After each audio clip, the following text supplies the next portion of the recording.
My wife asked to go to the special company party without me, and my response left her face pale and her eyes filled with guilt. I simply said, "If you have to go alone, maybe you're already too crowded." I didn't argue, just left the room and our story. That night, she went, and lost her way. Days later, I learned that her involvement with her coworker was nothing more than a whim for him. Alone, she tried to return, but it was too late. I had already found peace in the arms of a new love, someone who chooses me every day, even in my absence. When we met again, she apologized, crying over what she hadn't taken care of. I forgave her because I once loved her. Because what we had ended there. She was left with the regret, I with the freedom to start over. We remained separated. But it wasn't that simple. Nothing that ends so quietly is ever simple. The words she didn't say in that room, the way she looked away when I suggested she might already be too accompanied, the tremor in her hands as she picked up her purse, everything screamed the truth before it was spoken. That night marked me more powerfully than any other. Because I knew. I already knew. The betrayal had already happened, or was about to happen, and what hurt me wasn't the act itself, it was the choice. The choice to go alone. To not have me by her side. To not include me. To not fight.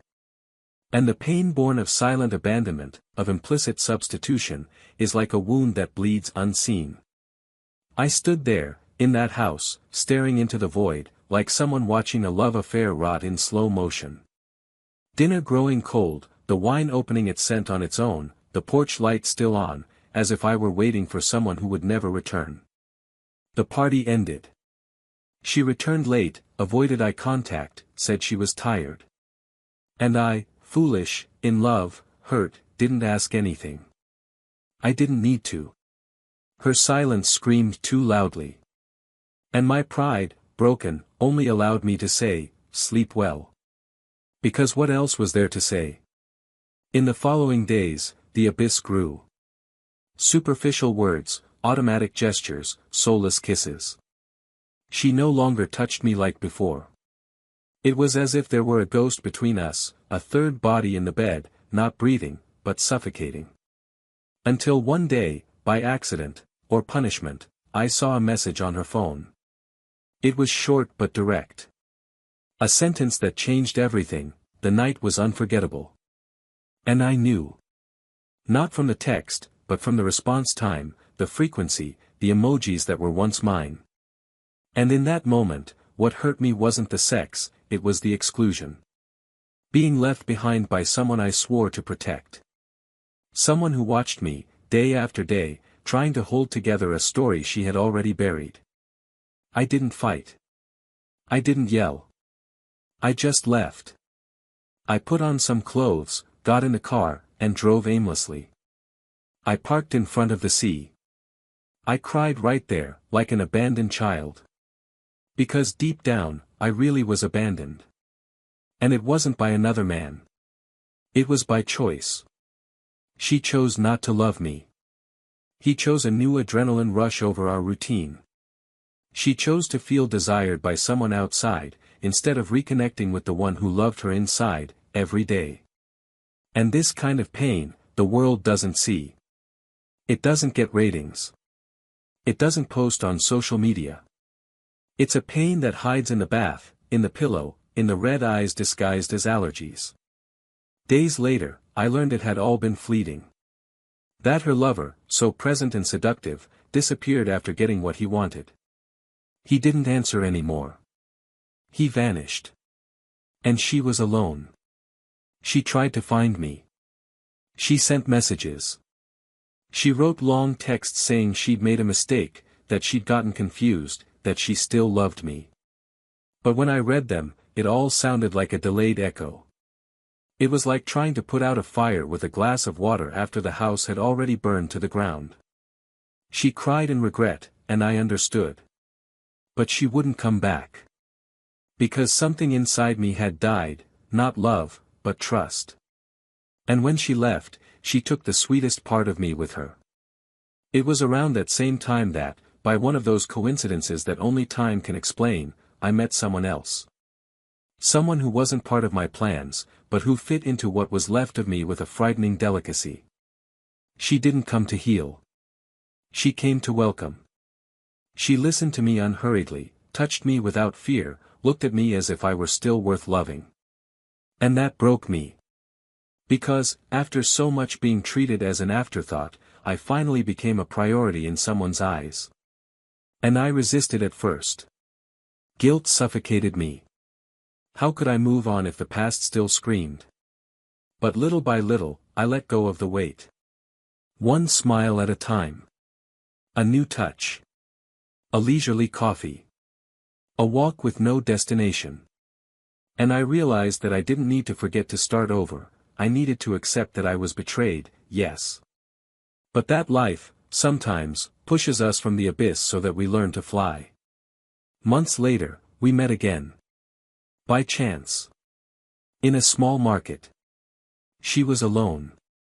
No makeup. Her eyes were tired. She saw me from afar and froze. So did I. For a second, time stood still. There was pain in her eyes. There was something she wanted to say, but she didn't know how. Then she walked toward me, trembling. She apologized. She said that, the night of the party, she thought she was doing something for herself. That she deserved more. That she wanted to feel alive again. And then she realized she was just running away from herself, and she used our history as a shield. She looked me in the eyes and said, "You were my most." I listened to her. Calmly. Respectfully. Because I had once loved her. And those who truly love don't need to humiliate. She cried, and I felt sorry. Not arrogantly, but sadly. Because there was the woman I'd waited for so long, only too late. I wasn't the same anymore. Love had died, but I hadn't. I had survived. And by my side, now, was someone who chose me every day. No games. No doubts. No absences. But what she never knew, and perhaps never will, is that that very night of the party, while she was getting ready for her adventure, I was downstairs, preparing something that could have changed everything. I had hired a band.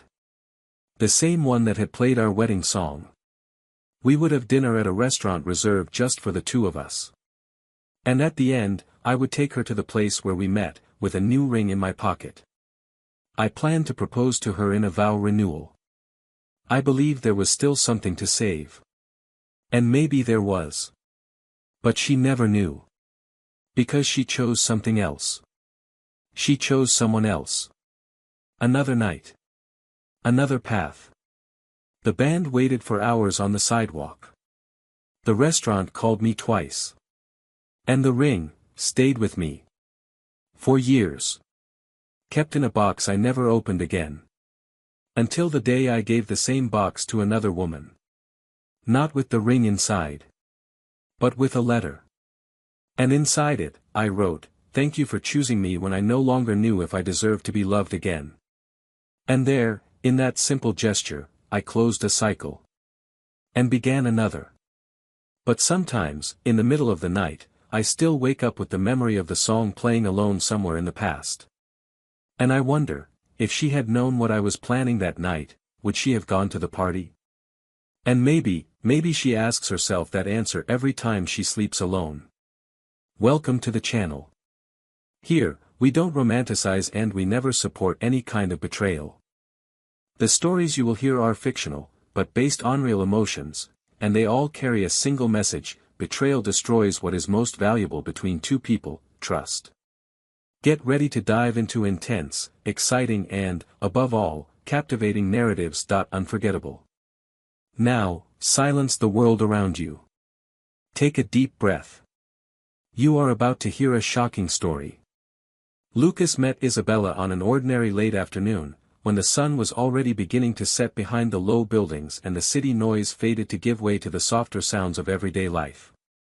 It was in a discreet cafe, where she was reading a book, her cup already cold, her eyes immersed in words that seemed as distant as her own past. He watched her for minutes before approaching, more intrigued by the silence surrounding her than by her appearance. But there was something in the way she turned the pages with ease, as if each sentence had been written for her. Isabella wasn't a woman who drew attention wherever she went, but rather wherever she lingered. And that was what made Lucas stay. That day, they spoke little. A few glances, 2 or 3 loose sentences, and a shy smile that would, over time, transform into shelter.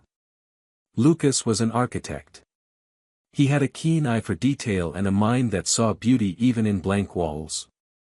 He was constantly searching for balance, proportion, and meaning in the forms he drew and the relationships he built. He was 33 when he met Isabella, and until then, he had experienced loves more passionate than profound, more noisy than lasting. But with her, everything seemed to blossom in silence. There was no urgency, no exaggerated promises, just a lightness that gradually transformed into commitment, routine, and then home. Isabella worked in marketing for a mid-sized company. She was intelligent, articulate, and extremely dedicated to her work. But outside of work, she retained an almost forgotten delicacy.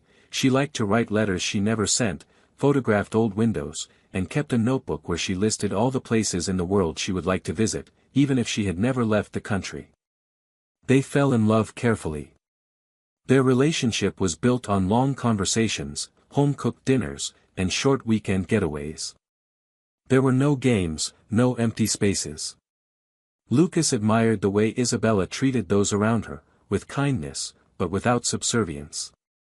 She enchanted him because she didn't need him, but chose him, day after day. And he did the same. Over time, plans came together. They rented an apartment together on a quiet street, with a balcony and natural light. They shared bills, closets, and secrets. It was a simple but happy life. Mornings began with freshly brewed coffee and shared laughter between sips. Nights ended with old movies and feet intertwined on the sofa. And even in the silences, there was comfort. Isabella was never one for emotional outbursts. She was more introspective, keeping a lot to herself, and Lucas knew this. He didn't demand constant demonstrations, but he knew her signals well. He knew when something was wrong, even if she said everything was fine. Sometimes she withdrew into herself, immersed in worries she didn't always share. And he, even frustrated at not being able to reach her in those moments, respected it. He trusted that, sooner or later, she would return. Their relationship wasn't perfect. There were arguments, small, almost always about everyday trifles. Who left the wet towel on the bed, who forgot to pay the electricity bill, who spoke louder in a moment of fatigue. But they never went to bed angry. There was always reconciliation, and the certainty that they were in the same boat, rowing together. Over time, however, something subtle began to shift. And the most dangerous thing about silent changes is that they don't warn you when they arrive. Isabella began to seem more distant, too busy, too tired. Conversations lost some of their spark, and smiles seemed more polite than spontaneous. Lucas noticed this, but attributed it to work stress, the demands of the company, and tight deadlines. She kept saying she was going through a tough time, that deliveries were consuming all her energy. And he believed her. After all, he'd always believed in her. Trusted her. Loved her. And when you truly love someone, it's easier to close your eyes to small discomforts than to imagine that something more serious might be brewing. One night he prepared a special dinner. There was no special occasion, no particular reason. He simply wanted to do something different, to rekindle the connection he felt was fading. He cooked her favorite dish, lit candles, and played soft music in the background. When Isabella arrived, her face already had the expression of someone who didn't want to be there. She forced a smile, thanked him for the gesture, but said she was exhausted. She ate dinner in silence and spent the rest of the night in her room, claiming a headache. Lucas remained in the living room, staring at the dim candle flames. He felt foolish, childish, for having gotten his hopes up. But still, he refused to consider that the problem could be bigger than fatigue. Isabella, on the other hand, was immersed in an internal turmoil that even she couldn't understand. She was at a point where everything seemed heavy, repetitive, predictable. It wasn't that she didn't love Lucas, quite the opposite. She still saw him as a man of integrity, generous, and a companion. But something inside her cried out for change, for something new, something that would make her feel different. She found herself trapped between the comfort of a secure love and the restlessness that grew increasingly deep within her. She began to feel disconnected from herself, and with it, from him. She tried to hide it, tried to disguise it, but her gestures were no longer the same. The messages became shorter, the touches less frequent. And worst of all, she knew he noticed, but still, she couldn't stop what she felt. The atmosphere between them became quieter.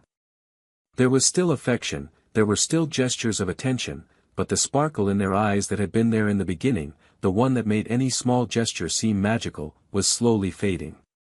Lucas started leaving work later, perhaps unconsciously avoiding the silences of the house. Isabella began dedicating more time to side projects, attending company events more frequently, and smiling more intensely in photos taken away from him. But even with all this, they still slept side by side.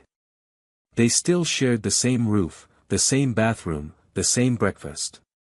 Because not every breakup begins with an explosion, sometimes, it begins with silence. And that was the hardest part to face. Lucas wasn't naive. He knew something was off. But he wasn't paranoid either. He preferred to trust rather than question. He preferred to bet on what they'd built rather than give in to insecurities. He still made plans for the future. He saved money for a trip she'd always dreamed of. He thought about buying a bigger house, maybe a dog. He still saw a future. He still believed. As for Isabella, she found herself caught between guilt and the desire to escape.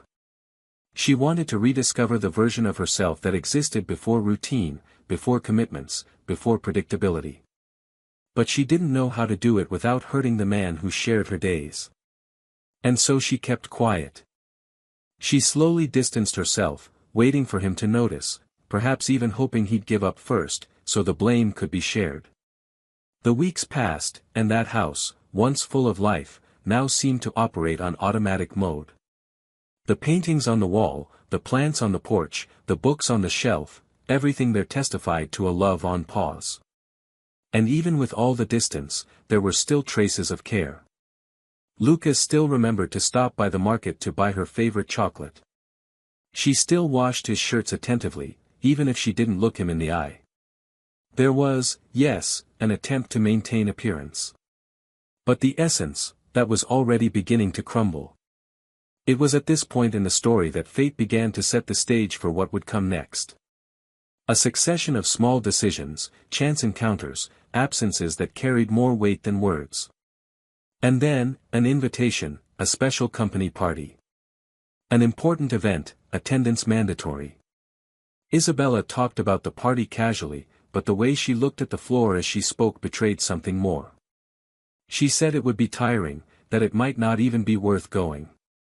But days later, she confirmed her attendance. She chose her dress with more care than usual. She spent more time than usual getting ready. And when Lucas asked if she wanted him to accompany her, she hesitated. She said it was a more intimate, corporate affair, difficult for an outsider to fit into. And that's when everything changed. Right there, in that answer. In that moment when he understood that us was ceasing to exist. That she was choosing to go without him. That perhaps, she was already going with someone else. But what Isabella didn't know, and what none of them could have predicted, was that very night, Lucas had planned something. Something that could have changed the course of history. And that's precisely what she never knew. And perhaps what he did that night, without her knowing, is exactly the point where everything went wrong. On the Saturday of the party, the house dawned differently. The light seemed to filter in more cautiously through the windows, and the usual sound of synchronized footsteps in the kitchen gave way to long silences. Lucas woke first. He made coffee and prepared breakfast as he always did on weekends, but Isabella took longer than usual to appear. When she finally came down, her gaze was distracted, distant, as if she were already somewhere else. Their conversation was punctuated by automatic phrases, and even the "good morning" seemed mechanical. She briefly mentioned that she would be going out that evening to the company event, mentioning the names of colleagues Lucas barely knew. He listened without reacting, simply nodded and continued stirring the coffee. There was no longer room for direct confrontation. What would once have been an intense dialogue was now reduced to shallow exchanges. And it was in this void that doubt found a home. Isabella spent the afternoon getting ready with unusual zeal. She spent hours in front of the mirror, changing dresses, testing makeup, making short, discreet phone calls. Lucas said nothing. He watched from afar, like someone watching a movie whose ending they already know. But inside him, a part of him insisted on clinging to hope. Maybe it was just a phase. Maybe work was truly consuming what was left of her.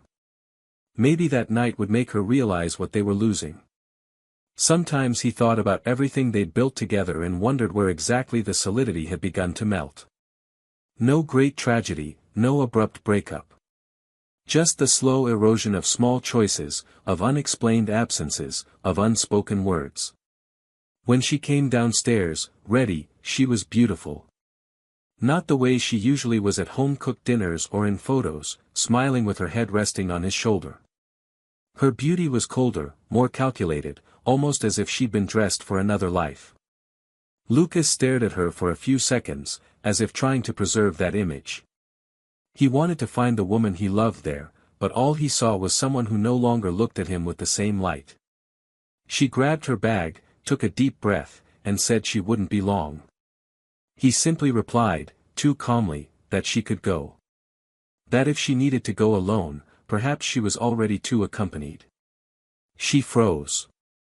Her face drained of color, her eyes filled with something between guilt and denial. But she said nothing. She simply turned and left. And in that exact moment, Lucas understood that everything he feared was happening. Not because she confirmed it, but because the silence screamed louder than any explanation. He stood there for long minutes, staring at the closed door. Then he slowly went upstairs, entered the room, and sat on the edge of the bed. He stood there, motionless, feeling the weight of what had been left unsaid. The pain of suspicion turning into silent certainty. And his heart ached at the shattering of what had once seemed unshakable. He took out his phone and opened his gallery of old photos. Images of the two of them smiling in places that now seemed so distant. Short videos of trips, birthdays, simple dates. And in that contrast between the light past and the heavy present, emptiness settled in completely.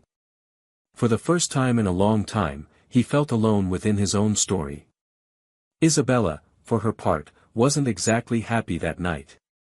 She wore her smile like a well-practiced mask, spoke to everyone, moved around the room like someone who knew her place, but inside, something hurt. Ever since she left home, she'd carried the weight of the last sentence she'd heard. The sentence spoken without a shout, without accusation, but loaded with truth. It destabilized her more than any argument. She hadn't expected him to notice. Or, if he did, she hadn't expected him to speak. Lucas had always been restrained, always opted for harmony. But that sentence was like a mirror.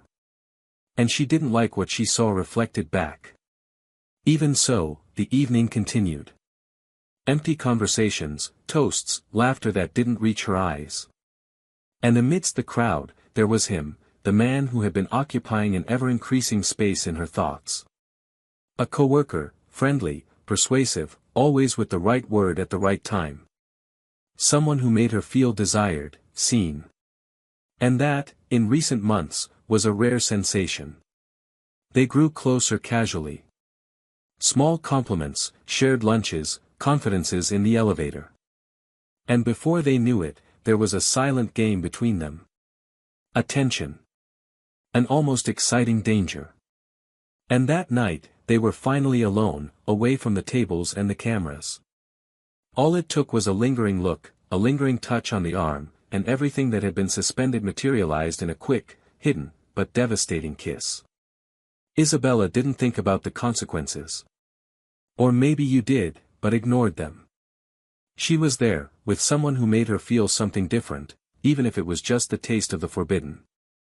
She knew there was no love in that gesture. It was impulse. It was need.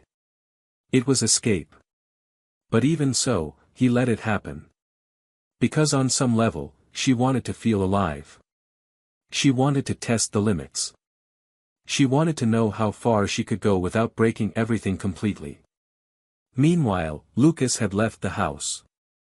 He drove aimlessly, the radio off, his thoughts deafening. He stopped in front of a small square where they used to stroll during the first months of their relationship. He sat on a bench and stared into space. He thought about the possibilities, the signs he'd ignored, the blind faith he'd had for so long.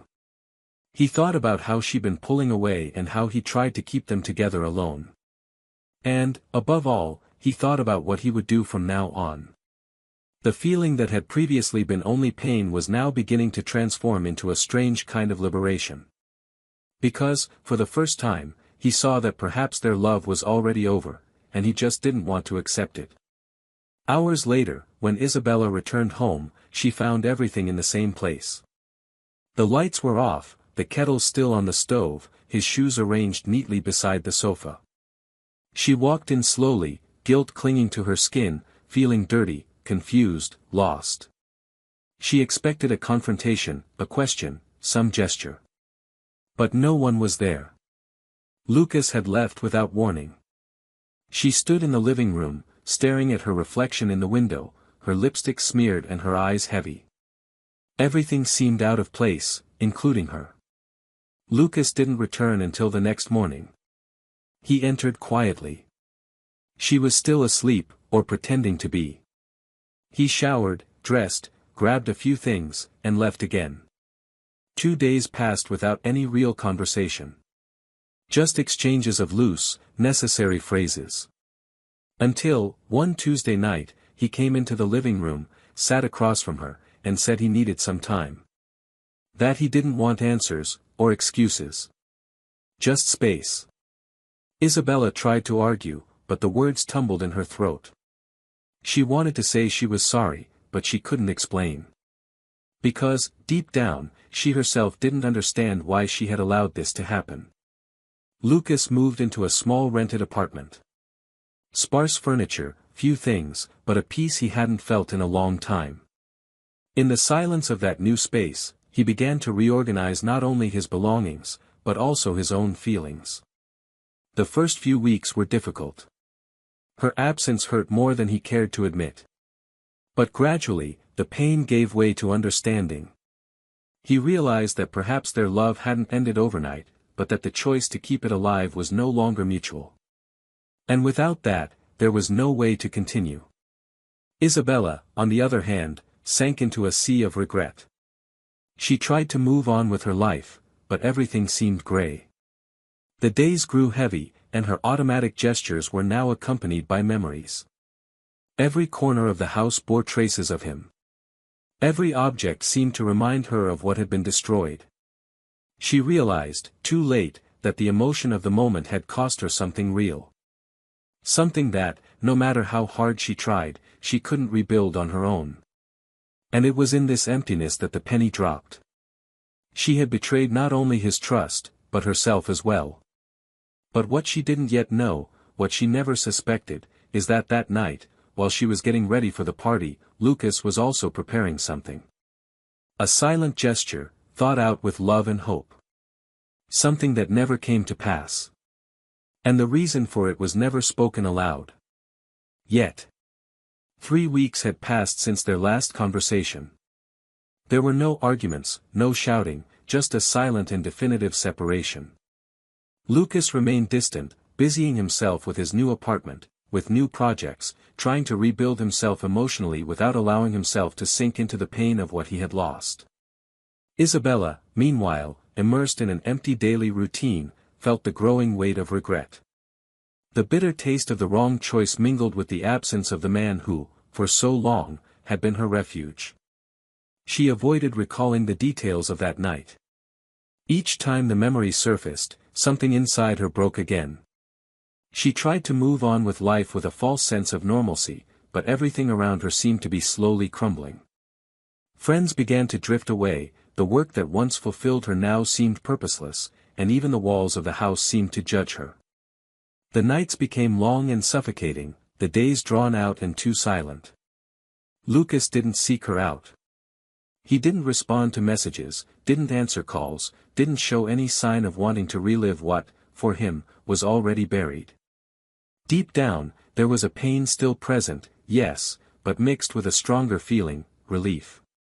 Being away from her, as painful as it was, brought the clarity that you couldn't rebuild something alone. Trust, once broken, couldn't be restored.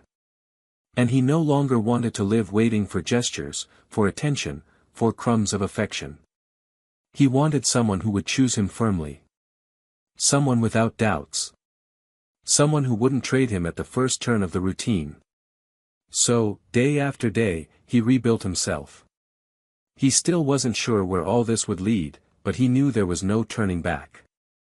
And it was precisely at that moment, just as the wound began to heal, that the truth finally emerged. The secret that had been trapped in the past, forgotten under the weight of pride and pain, found a cruel and silent way to reveal itself. It happened on a cloudy afternoon, the kind when the sky seems to anticipate tragedy. Isabella was sorting through boxes of old objects, trying to empty the house that was slowly ceasing to be home. She needed a change, needed a breath of fresh air, perhaps a different city, perhaps a new beginning. While rummaging through the back of the closet, she found a sturdy, unmarked envelope among a stack of folders belonging to Lucas. Curious, she opened it without thinking. And there, her heart sank. Inside was a small, handwritten letter in her familiar handwriting, direct, emotional, sincere. It wasn't just any letter. It was a message of love. A declaration. A request. Beside the letter was a smaller, stiffer envelope with her name written in careful script. Inside, a ring. A new, elegant, delicate ring. It was a promise ring. Or rather, a new beginning. Lucas intended to renew his vows with her. That letter, that gesture, that symbol, everything had been planned for the very night of the party. The very night she chose to cheat. She felt her legs give out. She sat on the floor, limp, her eyes welling up as if the world had collapsed. Time stood still for a few seconds, as if the universe demanded she absorb every bit of that pain. He wasn't walking away simply because he was tired. He had tried. He was willing to fight. He believed in her. And she, destroyed everything. What she didn't know, until that moment, was that he had booked dinner at an elegant restaurant, prepared all night for that proposal. He'd hired a small band to play the live music that had accompanied their first kiss. He'd ordered flowers, chosen her favorite wine. He had everything ready. The plan was to wait for her to return from work, surprise her with an invitation, drive her there, and, at the end of the night, get down on one knee and tell her that, despite the difficulties, he still believed in them. It was his last attempt. The final gesture of someone who, even hurt, wanted to rebuild with the one he loved. But she never came back. At least, not to him. That night, she chose a different path. A path of no return. Isabella was now crying uncontrollably. It wasn't just guilt, but the knowledge that she had thrown away something many people spend their entire lives trying to find. A man who still believed, who still dreamed of a future together, even with the emotional distance that had already formed between them. She tried to get up, but felt suffocated, as if the weight of the letter were on her chest. She walked to the kitchen, got a glass of water, and stood there, staring into the void, trying to understand how she had gotten to this point. How she had allowed herself to give in to a fleeting need when she had a whole love before her. At that very moment, as if fate were enjoying the chaos it was creating, her phone vibrated with an unexpected message. It was Lucas. After weeks of silence, a short message, "Are you home?" Without thinking, she answered yes. He said he needed to pick up some boxes he'd left in the living room closet. He said he wouldn't be long. And she, trembling, knew it was her only chance to say something, anything, before he disappeared from her life forever. She ran to the mirror, tried to clean her face, to hide her swollen eyes, but there was no hiding anything anymore. Minutes later, the doorbell rang. When she opened the door, their eyes met. He was different. Thinner, more serious, with a look that blended peace and distance. He entered without formality. He greeted her with a slight wave and walked to the closet. Isabella followed him silently, unsure where to begin. Until, unable to contain her anxiety any longer, she spoke. He said he had found the letter. That he had read everything. That now he understood. Lucas continued rummaging through the boxes, not looking at her. He simply replied, in a firm voice, that it no longer mattered. But to her, it did. It was all that mattered. He began to cry. He said he felt horrible. That if she had known what he was planning, she would never have left that night. That she would never have gotten lost the way she did. That she felt ashamed, regretful, disgusted with herself. But Lucas, now, was no longer crying. He turned to her, took a deep breath, and said he'd tried. That he'd poured his heart into it that night. That he'd prepared every detail with hope. That he believed that if he could touch her heart with that gesture, perhaps there would still be time. But she wasn't there. She chose not to be. And that said more than any excuse could erase. He said that, as much as he still felt something, he could no longer trust. And that without trust, there is no love.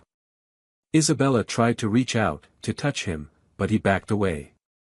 He said that day, while waiting for her, sitting at a reserved table, with a ring in his pocket and a violin playing in the background, he realized he was alone. That the love he felt wasn't enough. Because loving alone isn't love. It's an illusion. She broke down. She tried every way to apologize. She said it had been a mistake, a weakness, that nothing compared to what they had. But Lucas didn't yell. He didn't curse. He just looked her in the eyes and said he forgave her. Not for her. But for him. Because he needed to move on in peace. And now, finally, he could. Isabella fell to her knees. She begged him to stay. To try again. To start from scratch. But Lucas had already broken inside. He grabbed the last box, stood up, and before leaving, said he'd waited for this moment. That he'd hoped, yes, for her to repent. To see what she'd lost. But now that it had happened, he realized he didn't want to go back. That forgiveness doesn't mean return. And with that, he closed the door. This time, forever. But something still remained, silent, kept with him since that night. A gesture she never knew existed. And that still waited to be revealed. Lucas left the apartment without looking back. Not because he was indifferent, but because he had already looked too much, inwardly. He had rummaged through every memory, every silence, every misinterpreted gesture, until he reached the certainty that there was no room for return. He was an exhausted man, but at peace. He walked the streets as if he had just buried something precious and heavy, something he had had to carry for too long. The sky was overcast, and a light drizzle was beginning to fall, as if time, too, were crying out for relief. The city continued to live around him, indifferent to the end of a story that had once been an entire world. The taxi arrived quickly. He got in, gave the address of his new apartment, and sank into the seat, staring out the window. He didn't cry. He didn't smile. He just kept going. For the first time in a long time, he didn't feel adrift. He was going somewhere. Even if he didn't yet know his final destination. Isabella remained on the living room floor for a long time after the door closed.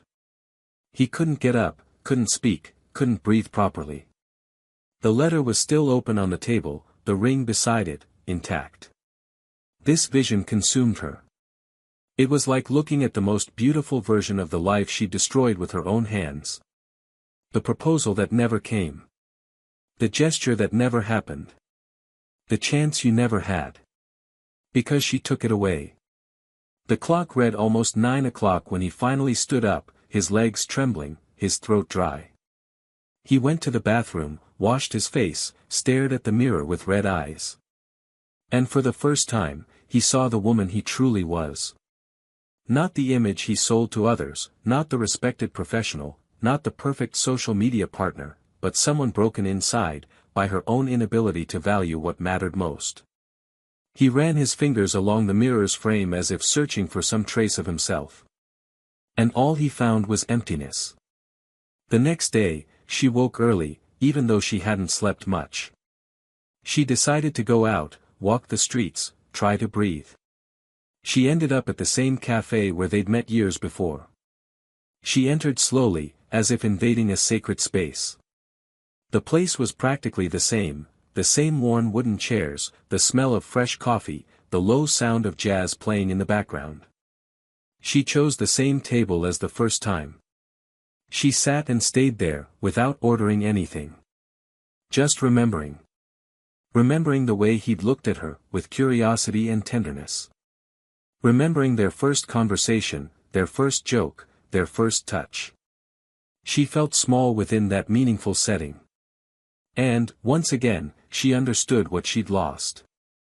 Lucas, on the other side of town, was going through a different process. He was slowly starting over. Not the kind you do in a rush, but with presence. He had returned to places he loved, reconnected with old friends, and reorganized his life. And, during one of these reunions, he ended up running into someone unexpected, Helena. A childhood friend he hadn't seen in over 10 years. The encounter happened by chance, in a local bookstore. She recognized him first. She called his name with a genuine smile, and he, surprised, smiled back. They sat down for coffee. They talked for hours. Helena was easygoing, direct, had a sharp wit, and a calmness that contrasted with everything he'd been carrying. There was no rush, no pressure, no hidden agendas. Just a simple exchange between two people who, for some reason, knew exactly what the other needed to hear. The days passed. Coffees turned into walks. Walks turned into dinners. And the dinners began to bring smiles Lucas didn't know he was still capable of. It wasn't love. Not yet. But it was a beginning. A possibility. And that was already a lot for someone who had thought he'd never want anything again. Helena didn't ask about the past, didn't pressure him about the future. She was just there. Present. And that made him feel that, even with the wreckage he carried inside, there were still enough good parts to build something new. For the first time, he didn't feel guilty about being okay. He felt he deserved it. Isabella, on the other hand, sank deeper and deeper into absence. There were days when she didn't eat properly. She slept poorly, woke up with his name on her lips, and went about her daily routine like an actress forced to act out her own life. Work no longer fulfilled her. The messages from her lover had stopped weeks before. He had disappeared as soon as the emotion had faded, making it clear that none of it had any real value. And she now understood that what she had felt wasn't passion, it was escape. And every escape exacts its price. Hers was too high. One day, he decided to write. He grabbed an old notebook and began to write down everything he felt. He wrote about mistakes, fears, the pain of losing a true love. About how you traded something solid for an illusion. He wrote for hours. Pages filled with tears, blurring the ink. At the end, he wrote a final sentence, as if it were a sentence: I killed him with my silence. He closed the notebook and put it in the top drawer of his dresser. Not to show him, not anymore. But to never forget. Meanwhile, Lucas and Helena began seeing each other more often. They were already laughing at inside jokes, texting before bed, and sharing the small joys of the day. He was still young, still fragile, but he was honest. One afternoon, he took her to a special place, the restaurant where he had once waited for Isabella with a ring in his pocket. Helena didn't know the story. He simply commented that the place was beautiful. And, for the first time, Lucas was able to enter there without feeling pain. He felt gratitude. For having survived. For having closed cycles. For starting over, even without guarantees. A few weeks later, the two were walking through an outdoor market. Lucas stopped at a craft stall and looked at a small wooden box. He picked it up, opened it, and smiled. Helena asked what it was. He said that years ago, he had bought a similar box to store a ring that had never been delivered. She didn't answer. She just held his hand firmly. And in that gesture, there was more than words. On the other side of town, Isabella was passing by the same restaurant. She looked inside and, for a moment, thought she saw him. It was him. Sitting at a corner table, smiling. Beside him, a woman. Beautiful. Serene. He looked light. Happy. She didn't go in. She didn't dare. She stood there for seconds that felt like an eternity, until a tear fell. Not of anger. Nor of jealousy. But of loss. Because in that moment, she understood definitively that he was no longer hers. And that, perhaps, he would never again be anyone's as he once was. He returned home in silence. He made tea, sat on the sofa, and picked up the photo album. He looked at each image as if watching a movie from another time. A time when there was still a chance. He closed the album, lay down on the sofa, and stared at the ceiling. And there, in the midst of the absolute silence, he felt the most real pain of all, the knowledge that there is no going back when the one who left didn't leave any doors open. The following week, Lucas and Helena were in the park, sitting on the grass. He was telling a funny childhood story, and she laughed lightly. The sun was setting. He looked at her and suddenly fell silent. She noticed. She asked if everything was okay. He said yes. He said that for the first time in a long time, he felt peace. She smiled. She said she did too. And then he looked up at the sky and, without warning, murmured, "Thank you." She asked, "Why?" He replied, "For showing me that it's still worth being chosen." Meanwhile, Isabella, at home, reopened Lucas's letter. She read every line again. She held the ring in her hands. And wrote a new letter, without an addressee. At the end, she wrote, "I hope she loves you as I should have." She put it in the same envelope. And sealed it. There was no reconciliation. No redemption. Just the truth. Hard, raw, but liberating. He moved on. She stayed. And, in the end, it was fair. Because love that's betrayed dies, but love that's reborn, that's what blossoms again.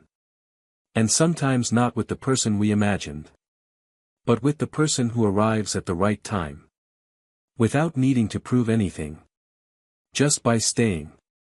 And even if they never meet again, there will be a day when she remembers him to the sound of an old song, and smiles sadly. And there will be a day when he remembers her, perhaps telling the story to a child or a friend, and says simply, "It was love. But it wasn't forever." And that will be enough. Because not all love needs to last to be real. Some loves only serve to teach us who we shouldn't lose. And when we lose them, they change us forever. The time that followed Lucas and Isabella's silent and definitive reunion was not immediate in its resolutions. There was no abrupt severing of memories, nor a complete liberation from what had once united them. What happened, in fact, was a gradual process, in which they both began to experience absence as a constant and uncomfortable presence, as an echo of everything they could have been but weren't. Lucas, even reconstructed in many layers, still had moments when he found himself immersed in an involuntary emptiness, as when he found forgotten objects among his things, a toothbrush, a handkerchief smelling of old perfume, a handwritten recipe for a dish only she knew how to make just the way he liked it. It wasn't longing for the relationship, but for the part of himself that had been molded by it and that now needed to learn to live without that connection. Helena, sensitive to Lucas's healing process, maintained her presence firmly, but without intrusion. There was a tacit respect for all he had lost, for all that was still silently healing. She didn't compete with the past, didn't demand explanations, she simply stayed. And her presence, over time, became more than comfort, it became a choice. A new kind of love, built not on the rubble of pain, but on the bricks laid patiently. Still, Lucas needed, from time to time, to grapple with the question that arose in moments of solitude: had he really done all he could for Isabella? This doubt, even without guilt, visited him like a whisper that insisted on returning, especially on silent nights when memory acts on its own. Meanwhile, on the other side of the once divided landscape, Isabella lived in a space that seemed frozen in time. She tried moving furniture around, redecorating rooms, donating objects, but none of these actions were enough to disassociate the place from the history she had lived. The walls held the sound of old laughter, and the bathroom mirror still reflected a face she no longer recognized. She felt torn between guilt and learning. She knew she had made a mistake, she knew she didn't deserve a second chance, but she also knew she wasn't the same woman who made that mistake. And that was the cruelest part, realizing she had changed too late. Amidst all this, she began to live with a kind of new consciousness, where every decision, every contact, was deeply analyzed, as if to ensure she would never again cause anyone the pain she had caused Lucas. The messages were never sent again. The attempts at rapprochement ceased. There was a mutual acceptance of the end, though the feelings hadn't been erased. Isabella began therapy, resumed old hobbies, and tried to find some meaning within herself before seeking it outside. But her once vibrant gaze now held a discreet melancholy, a depth that only those who have lost themselves and others can grasp. Some days, she wrote letters she hadn't intended to deliver. It was her way of communicating with the past, of saying things she'd kept inside, of transforming pain into words. And in one of these letters, she wrote something she couldn't forget: perhaps the greatest punishment isn't losing the one we love, but continuing to live afterward, with everything we learned too late. On Lucas's side, there was also an attempt to tread lightly. Helena, with her firm yet delicate presence, became his companion on weekends, on sunset walks, and on unpretentious Wednesday dinners. It was a different kind of love. Without the same fireworks, but with a stability he never knew he needed. Still, there was something Lucas needed to face alone: the fear of giving himself completely again. A lingering self-doubt, as if the previous failure had left invisible scars that still hurt. There were times when he would pull away, not for lack of love, but for protection. And Helena, realizing this, respected it. But she also challenged him, urging him to look forward without carrying the shadow of what had passed. One of those quiet afternoons, as they walked through an art museum, Helena stopped before an abstract painting and said something that stayed with him for days. She said, "Some things don't need to be understood to be felt. The past is one of them." Lucas was silent at the time, but the phrase resonated within him. Because, in a way, he was still trying to find logic in the pain, an explanation for the events that separated them.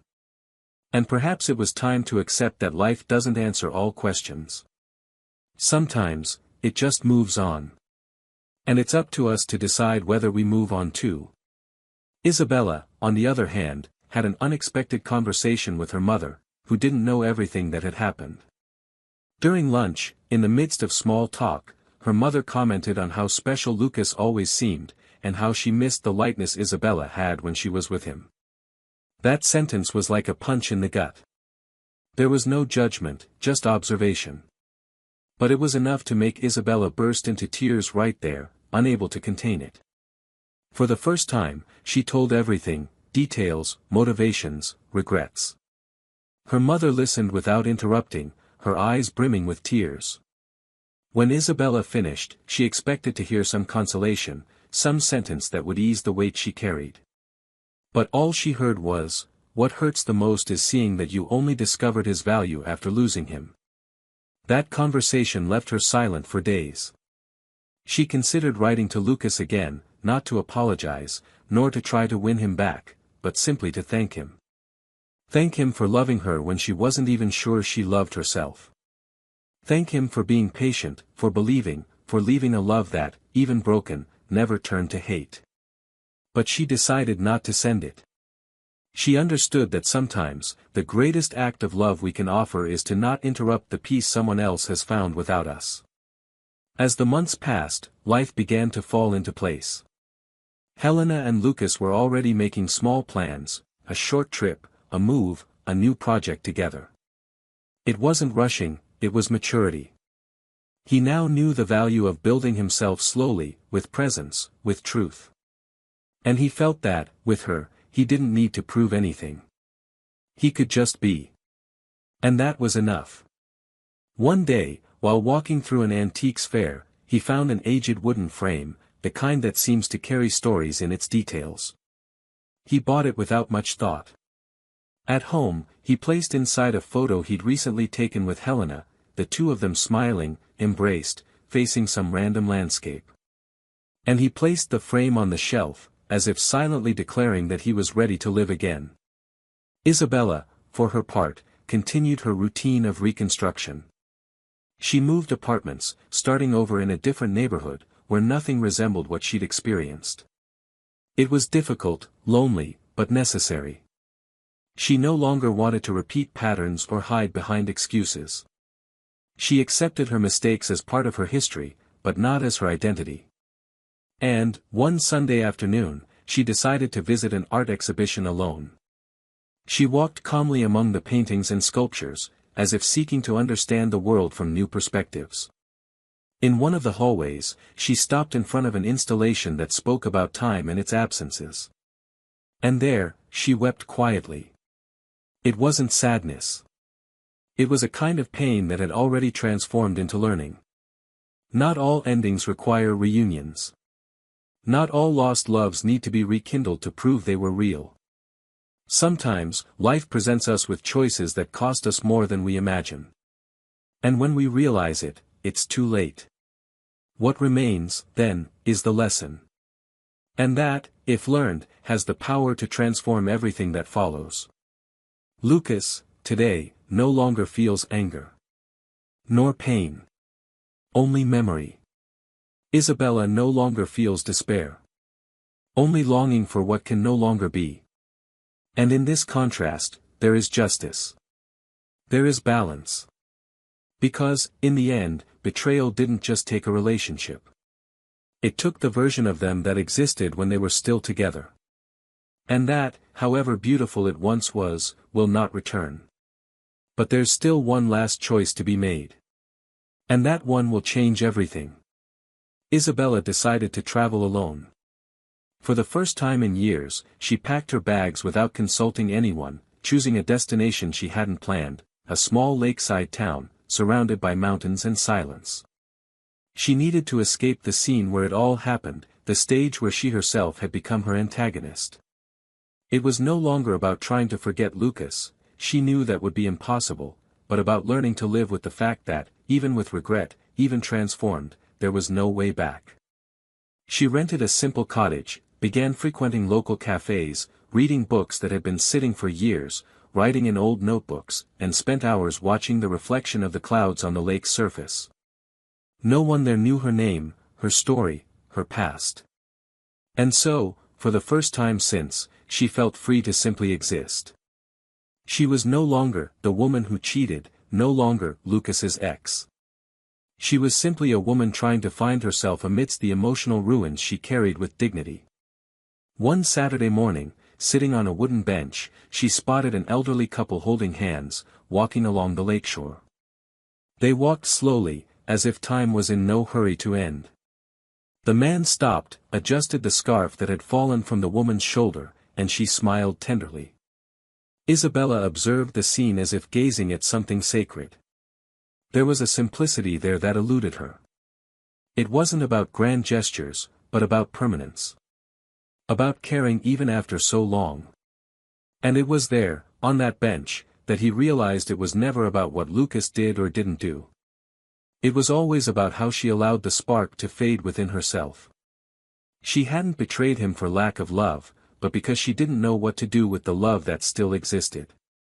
It was a hard confession to accept, but a necessary one. That same afternoon, she wrote another letter, but didn't keep it with the others. She burned it. She watched each word turn to ash, as if ending a version of herself that no longer had a place in her story. Meanwhile, Lucas had accepted a job offer in another city. A challenging project that would require weeks away. Helen encouraged him.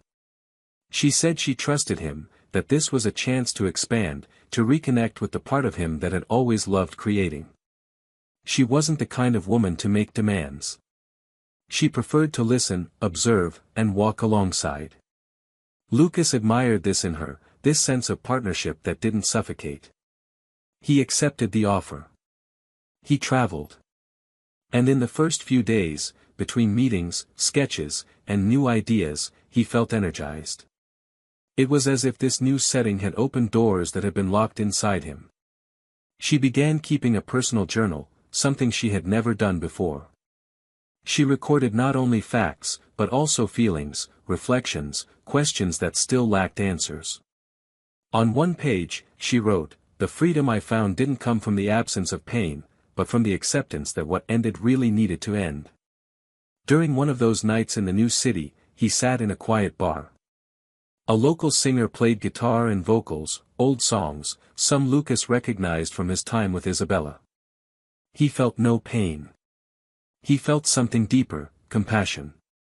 For her, for himself, for everything they'd been through and couldn't bear. He picked up his phone, opened his old photo gallery, and saw a picture of the two of them smiling on the balcony of their old apartment, each with a glass of wine, and a look of tranquility. He deleted the photo.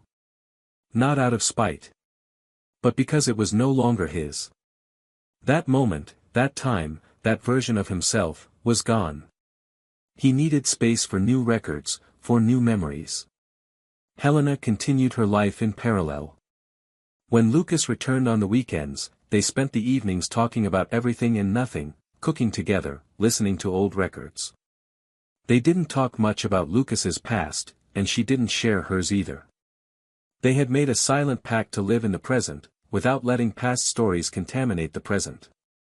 But there was a point of tension Helena felt, something unresolved, something Lucas might not even know how to name. And it was on a night when it was raining heavily outside that she decided to ask, looking directly into his eyes. She asked if he still loved Isabella. He took a while to answer. He said that love sometimes changes form, but it remains love. That there was no hatred, no desire for return, only respect and memory. Helena listened, silently. She replied only that she wasn't afraid of his past, but needed to know if her present was enough. Lucas held her hand and replied that he had never felt such peace with anyone. And in that gesture, Helena believed. Meanwhile, in the small town where she had taken refuge, Isabella decided to return. Not by impulse, but by choice. She had already done what she needed to do there. She was ready to face the city where she had made mistakes, where she had been judged, where she had fallen apart. Back in her apartment, she found everything in its place, but nothing the same. She began redecorating, no longer to hide memories, but to give the space new meaning. She removed paintings from the wall, painted one of them a new color, donated clothes and books. She made room. She decided to return to work at a new company, smaller, more humane, where she could start over without having to explain her past. Little by little, she began rebuilding a quiet, discreet, yet wholesome life. She joined a volunteer group on Saturdays, helping women in emotional crisis. There, she found a meaning she hadn't expected. Not to redeem herself, but to offer other women the chance to avoid making the same mistakes. On one of these volunteer afternoons, she heard a young woman tell her story of betrayal and regret. At the end, the young woman asked, "Do you think anyone deserves forgiveness after making so many mistakes?" Isabella replied, her eyes brimming with tears, "I don't know if we do. But we need it to keep living." It was the first time she had spoken out loud, to strangers, about something that had been bottled up inside her for so long. And in that moment, something healed. Not completely, but enough to move forward without the crushing weight of guilt. Lucas, for his part, completed the project and returned home. He was different.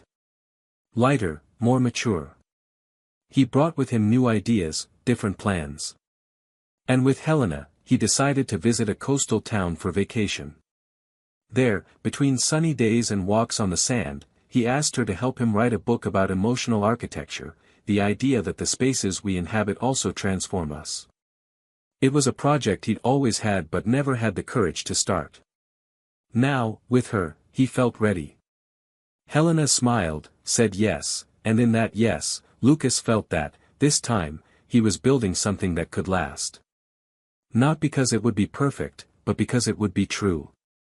Isabella, at home, received an envelope in the mail. It was a handwritten letter from one of the young women she had helped with the group. It read, "You showed me that it's possible to survive a mistake. Thank you for not pretending to be perfect." Isabella cried as she read it. It was the first time since everything that she felt useful again. She felt that, even without regaining the love she lost, she had found another kind of love, the one we give to the world when we decide not to repeat our own mistakes. They both moved on. In different ways, on paths that never crossed again. But there was a silent bond between them, not of attachment, but of transformation. The kind of bond that only develops between two people who, even after falling, manage to rise. And now, fate prepared the final choice. One neither of them expected, and one that would forever change the way they would look back on everything they had experienced. Months passed, and the cycle of life, as always, followed its merciless course. Lucas and Helena were closer than ever. Travel had become part of their routine, the book they were writing together was taking shape, and the spaces that once served as refuge from their pain were now transformed into places of creation, of new meanings. Lucas was different, but not in the sense of someone who had changed to please someone. He had changed because he had finally reconnected with what was essential. He had learned that it wasn't enough to be good to someone, you had to be whole. And now he was. One day, while visiting an architecture school for a lecture, he was surprised by a student who, during the questioning, asked him if he believed a space could bear the marks of an unresolved story. He smiled, answered yes, and added that sometimes the best way to give new meaning to a space is to simply move the walls and let light in where there had been shadows. And he spoke of architecture, but he was speaking of himself. Helena, in turn, was a rare balance between firmness and serenity. She never asked to be the center of Lucas's life, but he chose to place her there, and that made all the difference. One simple evening, after a home-cooked dinner and cheap wine, sitting on the porch with a blanket shared between them, Lucas held her hand and calmly told her he wanted to grow old with her, building something light, honest, and possible. She didn't cry, didn't make a fuss, simply responded with a lingering kiss. And there, in that silent gesture, they sealed something stronger than any hurried vow. It was a silent commitment, but a true one. Isabella followed suit. She was more sober in her choices, more selective in her connections, more aware of the impact of her own actions. The support group she belonged to now relied on her as a mentor. Other women were inspired by her journey not because she had overcome pain, but because she had learned to walk with it. One afternoon, as she was leaving a session with a new participant, she received an unexpected call. It was Lucas's father. He had found an old letter from her, forgotten in one of the boxes Lucas had left in the family's old house. He said he didn't want to cause any discomfort, but felt she should know the letter had been read. Isabella was silent for a moment. She asked if he had been disappointed in her.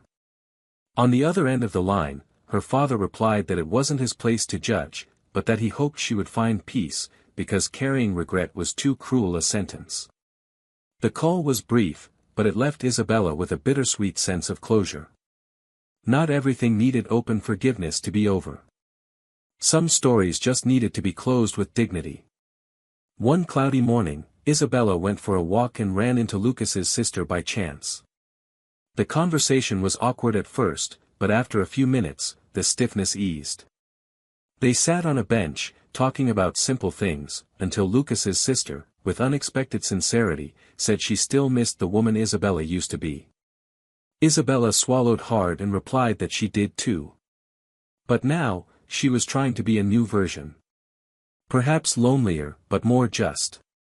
Her sister smiled and said that life is hard indeed, and that what we feel isn't always enough to keep someone close. When they said goodbye, there was a brief but sincere hug. And in that simple gesture, Isabella felt that, somehow, part of the circle was closing. Lucas and Helena traveled to launch their book together. The work was about healing spaces, both physical and emotional. In one of the interviews, the journalist asked if the book was autobiographical. Lucas looked at Helena and, with a half-smile, replied that all projects have a bit of the person who built them. But this one, in particular, was a way to show that you don't have to destroy everything to start over. Sometimes, you just need to know where it's still worth investing. The book was well received, became a reference at several universities, and brought them not only recognition but a sense of mission accomplished. A few months later, near the end of the year, Lucas received a letter. There was no sender, but he recognized the handwriting. It was from Isabella. She asked for nothing. No apology, no return, no attention. It was simply a farewell letter. In it, she said she now understood that their love had been real, but that the mistake had been too. And that not all love survives mistakes. He said he now understood that fidelity isn't just about what one does with the body, but about absence, silence, and invisible choices. And that she hadn't been faithful to their story. The letter ended with a thank you for existing in her life, for loving her when she didn't even know how to love herself, and for leaving when she most deserved to be alone. Lucas read it in silence, sealed the envelope, and put it away. He felt no anger, no pain. He felt respect. Because finally, everything had been said. And now, yes, I could move on in peace, without any loose ends. At the end of that year, Isabella decided to do something symbolic. She climbed to the top of a lookout point where she often went with Lucas, and there, alone, with the cold wind touching her face, she opened the diary where she had written so much over the past few months. She read a few passages quietly, and then left the diary there. Not as a form of abandonment, but as a surrender. It was her way of letting go of the past. As she descended, he felt lighter. As if, for the first time, she was ready to live without carrying the weight of what she had lost. Lucas and Helena, on New Year's Eve, stood on a deserted beach, holding hands, watching the fireworks in the distance. She rested her head on his shoulder and asked what he wanted for the new year. He replied that he didn't want promises, just continuity. That what they had was enough. And in that moment, with his bare feet in the cool sand and his heart at peace, Lucas knew he had arrived. Not at the final destination, but at the place where it no longer hurt. And that, after all, was more than he had dared to dream. Comment below what you thought of this story, if any part touched you, if you've experienced something similar, or if you know someone who has. Your opinion is very important to us and helps this channel continue telling stories like this. And of course, don't forget to subscribe to the channel, activate the bell, and like this video. This really helps spread these messages and keep this space alive. This story leaves us with a clear and painful reflection: betrayal destroys much more than a relationship. It breaks invisible bonds, destroys happy memories, and erases possible futures. Betrayal is often not just physical. It's neglect, absence, the repeated choice not to be there. When you betray someone who loves you, you don't just lose them, you lose the version of them that was capable of loving you unconditionally. And that, once lost, never returns. And finally, once again, We reinforce that this channel does not support any type of betrayal. Our stories exist to show the real, human, and painful consequences of the wrong decisions we make in relationships. May they serve as a warning, reflection, and transformation. Thanks for listening this far. See you in the next story.